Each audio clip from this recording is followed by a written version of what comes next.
Pay close attention. What you're about to see is Bible prophecy being fulfilled.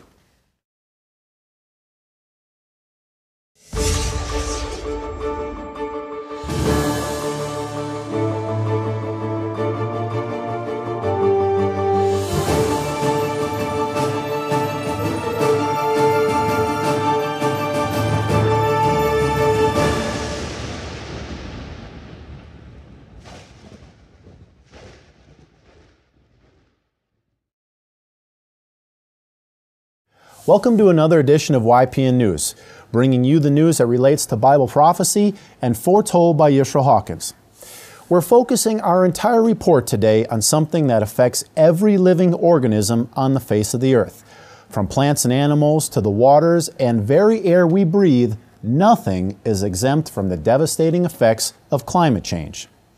All nations can rarely agree on anything, but the clear and present danger climate change presents to the entire world has everyone scrambling to find answers. Unless changes are made quickly and dramatically, the fundamental systems that support human civilization are at an extreme risk. Now, this is all coming from the UN because the evidence from so many nations is convincing and the same. All of this information has people on edge, trying to prepare for more horrific storms, more intense heat waves, and not to mention ready to evacuate at a moment's notice. To give you an idea, when Superstorm Sandy hit the east coast of the United States, the water rose over 6 feet tall inland. Homes in those areas are now being built 8 feet off the ground to compensate. The latest UN report says coastal communities are at risk and in worst case scenario could disappear altogether. Climate change has glaciers shrinking, and in Greenland, melting ice has doubled in the last 10 years. All of this ice is going in the oceans, causing sea levels to rise and making storm surges even more deadly.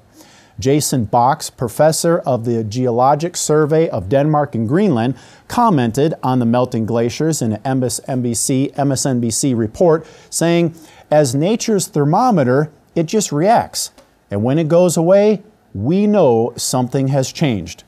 Now, in that same report, an interview with Professor Michael Oppenheimer was interviewed from Princeton Geoscientists and International Affairs and was asked, what kind of risk does climate change pose to people? He said, people who live in cities, people who live along the coast, in fact, anybody who eats is under the threat from climate change. Oppenheimer went on to explain that wheat and corn yields are decreasing because of the change in climate. Now, in a world where the population is growing, this will contribute to yet another problem, shortage of food. Oppenheimer said the lack of food and water clearly will create political problems. After all, those are the basics of life. In some places where you have instability, it's going to make instability worse in all likelihood.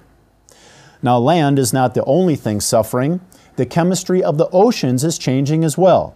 As the oceans become more acidic, coral reefs are dying.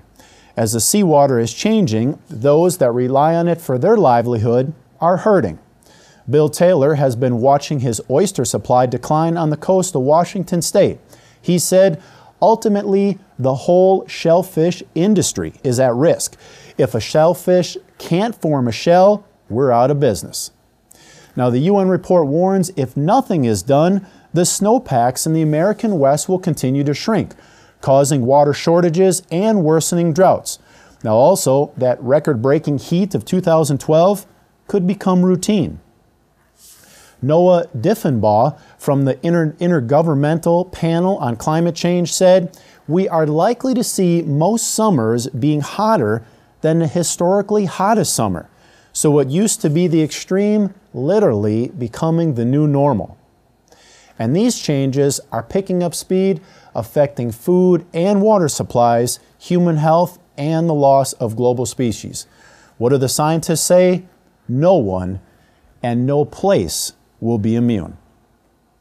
Now, this latest report leaves a person feeling grim and hopeless. However, there is hope. Yisrael Hawkins from the House of Yahweh warned the world years before we even began experiencing these devastating unnatural disasters and what has caused this. And just as he was light years ahead of the scientists in predicting these changes, so is he light years ahead in having the answers to stop it.